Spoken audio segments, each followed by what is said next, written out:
first one that I really think of, the reason why you want to be a project manager is flexibility.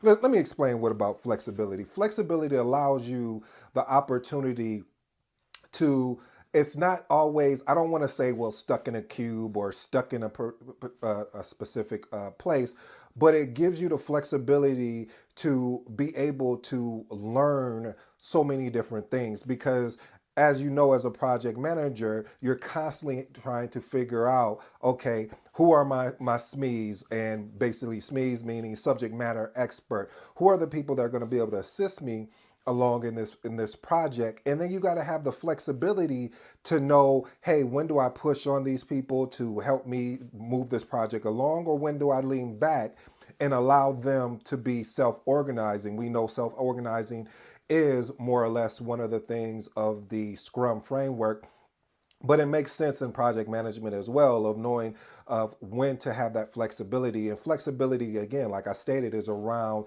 being able to be flexible with the team, and personal, having being able to be flexible with yourself, and just to be able to have that tendency or that growth mindset to know when it's time to make an actual change.